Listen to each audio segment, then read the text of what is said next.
श्री गुरुचरित्र अध्याय 17। श्री गणेशाय नमः। सिद्धमने नामकर्णी गुरुभक्त शिखामणी, तुझी भक्ती गुरुचरणी लीन झाली निर्धारी। कृष्णावेणी तटकेसी भुवनेश्वरी पश्चिमेसी, औदुंबर वृक्षेसी राहिले गुरुपरियेसा। कौप्यरूप वसती गुरु ठाव असे अगोचरू, अनुष्ठान दुरंदरू चातुर्मास येणे परी। सिद्धस्थान असे गहन भुवनेश्वरी सनिधान, विशेष श्री गुरु राहिले म्हणून उत्कृष्ट झाले महिमान। करवीर क्षेत्र नगरात ब्राह्मण एक वेदरथ, शास्त्र पुराण विख्यात सांगे सकळ विद्वजना। अग्रवेदी असे आपण जाणे तर्क व्याकरण, आन्निक प्रमाण आचरण कर्मे मार्गी रथ होता। त्यासी झाला एक सूत मूर्ख असे उपजत, देववशे माता पिता मृत असमाधान होऊन या। दिवस मास वर्धता बाळ वर्षे 7 झाली केवळ, व्रतबंध करती कुलाचार तया द्विज कुमाराकासी। नये स्नान संध्या त्यासी, गायत्री मंत्र परियेसी वेद कैसा मूर्खासी पशु समान झाला असे। जेथे सांगती अध्ययन जाऊन आपण शिकू म्हणे, तावन मात्र शिकताची क्षण सेवेची विस्मृती होय त्यासी। त्या ग्रामीचे विद्वज्जन निंदा करती सकळ जन, विप्रकुडी जन्मुन ऐसा मूर्ख उपजलासी।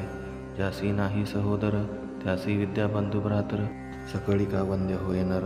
विद्या असे ऐशा गुणे एखादे समयी विदेशासी, जाय नर विद्याभ्यासी समस्त पूजा करिता त्यासी। विदेश होय स्वदेश ज्यासी विद्या असे बहुत, तोची होय ज्ञानवंत त्याचे देही देवत्व पूजा घेई सगळ्यांपाशी। ऐकोनी ब्राह्मणांचे वचन ब्रह्मचारी करी नमन, स्वामींनी निरोपले ज्ञान विद्याभ्यास करावया।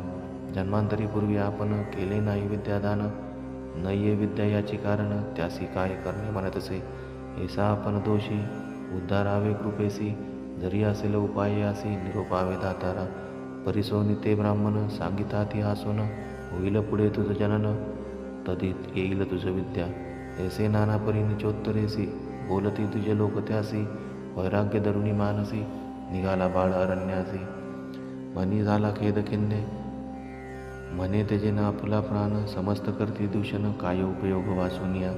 बिल्लवडी ग्रामासी आला ब्रह्मचारी परियेसी, अन्नोदक न घे उपवासी पातला निशी दैववशे। जेथे असे जगन्माता भुवनेश्वरी विख्याता, तेथे पातला त्वरिता करी दर्शन तये वेळी। न करी स्नान संध्या देखा, अपार करी तसे दुःखा देवद्वारा सन्मुखा धरणे घेतले तयावेळी। येणे परे दिवसतिनी निर्वाण मन करुनी, अन्नोदक तेजुनी बसला तो द्विजकुमार। नवे काही स्वप्न त्या लागोनी, मनोनी कोपे बहुमनी म्हणे अंबा भवानी का उपेक्षिसे आम्हासी। आक्रोश होनी तयवेळी शस्त्रे घेऊन या प्रबळी, आपली जिव्हा तत्काळी चेतुनी वाहे देवी चरणी। जिव्हा वाहुनी अंबेसी मागुती म्हणे परियेसी, जरी मज तू उपेक्षेसी वाहिन शिर तुझे चरणी। ऐसे निर्वाण मानसी क्रमिता झाला तो निशी, स्वप्न झाले तयासी एका समस्त श्रोते जन। एक बाळ ब्रह्मचारी नको आक्रोश आम्हावरी, असे कृष्ण पश्चिम तीरी त्वरित जाय तयस्थानी। औदुंबराचे वृक्षातळी असे तापसी महाबळी, अवतार पुरुष चंद्रमौळी तुझी वांछा पुरविल। ऐसे स्वप्न तयासी झाले अभिनव परियेसी, जागृत होताची हर्षी निघाला त्वरित तेथोनी। निघाला विप्र त्वरित पोहत गेला प्रवाहात, पहिल्या तटा जाऊनी त्वरित देखता झाला श्री गुरुसी। चरणांवरी ठेवूनी माता स्तोत्र झाला करिता, श्री गुरुमूर्ती संतोषता आश्वासती तयावेळी। संतोषुनी श्री गुरुमूर्ती माता हस्त ठेविती, ज्ञान झाले त्वरिती जिव्हा आली तत्काळ। इति श्री गुरुचरित्रामृते परमकथा कल्पतरो श्री नृसिंह सरस्वत्योपाख्याने सिद्धनामधारक संवादे बिल्लवडी स्थान महिमा वर्णन मंदमती ब्राह्मणावर प्रदान नाम सप्तदशोध्याय। श्री गुरुदेव दत्तात्रेयार्पणमस्तु। श्री गुरुदेव दत्त। अवधूत चिंतन श्री गुरुदेव दत्त। श्री स्वामी समर्थ।